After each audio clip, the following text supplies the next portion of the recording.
ಬೆಂಗಳೂರಿನಲ್ಲಿ ಜಾಗತಿಕ ಹೂಡಿಕೆದಾರರ ಸಮಾವೇಶದ ಹಿನ್ನೆಲೆಯಲ್ಲಿ ಬೃಹತ್ ಕೈಗಾರಿಕಾ ಸಚಿವ ಎಂಬಿ ಪಾಟೀಲ್ ಸುದ್ದಿಗೋಷ್ಠಿಯನ್ನು ನಡೆಸುತ್ತಿದ್ದಾರೆ. ಫೆಬ್ರವರಿ 11ನೇ ತಾರೀಕರ ಸಂಜೆ 4 ಗಂಟೆಗೆ ಸಮಾವೇಶ ಉದ್ಘಾಟನೆಯಾಗುತ್ತೆ. ಬೆಂಗಳೂರು ಅರಮನೆ ಮೈದಾನದಲ್ಲಿ ಸಮಾವೇಶ ನಡೆಯುತ್ತೆ. ರಾಜ್ಯಪಾಲರು ಈ ಸಮಾವೇಶವನ್ನು ಉದ್ಘಾಟನೆ ಮಾಡ್ತಾರೆ. ಕೇಂದ್ರ ರಕ್ಷಣಾ ಮಂತ್ರಿ ರಾಜನಾಥ್ ಸಿಂಗ್ ಈ ಸಮಾವೇಶದಲ್ಲಿ ಉದ್ಘಾಟಕರಾಗಿ ಭಾಗಿಯಾಗ್ತಾರೆ.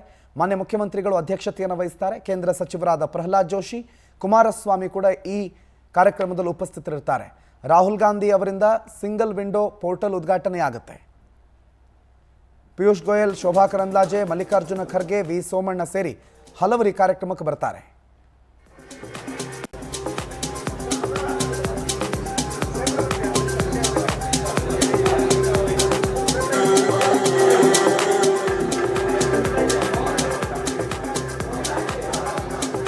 ಈ ಒಂದು ಇನ್ವೆಸ್ಟ್ ಜಾಗತಿಕ ಬಂಡವಾಳ ಹೂಡಿಕೆದಾರರ ಸಮಾವೇಶ ನಡೀತಾ ಇತ್ತು. ಈಗ ಪ್ರತಿ ರಾಜ್ಯನೂ ಕೂಡ ಇನ್ವೆಸ್ಟ್ ತಮ್ಮ ರಾಜ್ಯಗಳನ್ನ ಹೂಡಿಕೆದಾರ ಸಮಾವೇಶಗಳನ್ನು ಮಾಡ್ತಾ ಇದ್ದಾರೆ.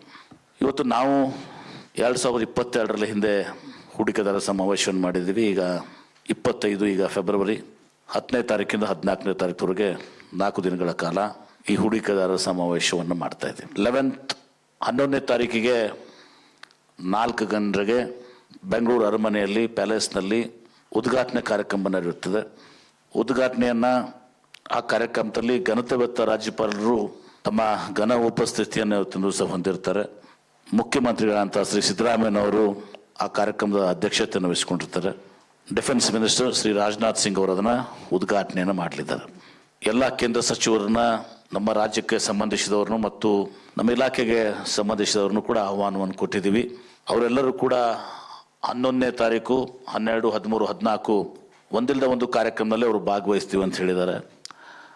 ಡಿಫೆನ್ಸ್ ಮಿನಿಸ್ಟ್ರು ಇನಾಗ್ರೇಷನ್ಗೆ ಅವರು ಬರಲಿಕ್ಕೆ ಒಪ್ಪಿದ್ದಾರೆ. ಅದೇ ರೀತಿ ಕೇಂದ್ರ ಸಚಿವರಂತ ಪ್ರಹ್ಲಾದ್ ಜೋಶಿ ಅವರು ಮತ್ತು ಎಸ್ ಡಿ ಕುಮಾರಸ್ವಾಮಿ ಅವರು 11ನೇ ತಾರೀಕಿಗೆ 4 ಗಂಟೆಗೆ ಆಗಮಿಸ್ತಾರೆ. ಅದ್ರ ಜೊತೆಗೆ ವಿರೋಧ ಪಕ್ಷದ ನಾಯಕರು ಲೋಕಸಭೆಯಲ್ಲಿ ಶ್ರೀ ರಾಹುಲ್ ಗಾಂಧಿಯವರು ಕೂಡ ಭಾಗವಹಿಸ್ತಾ ಇದ್ದಾರೆ. ಮತ್ತು ನಮ್ಮ ಸಿಂಗಲ್ ವಿಂಡೋ ಪೋರ್ಟಲ್ ಏನಿದೆ, ಏಕಗವಾಕ್ಷಿ ಪೋರ್ಟಲನ್ನು ಅವರು ಉದ್ಘಾಟನೆಯನ್ನು ಮಾಡ್ತಾ ಇದ್ದಾರೆ.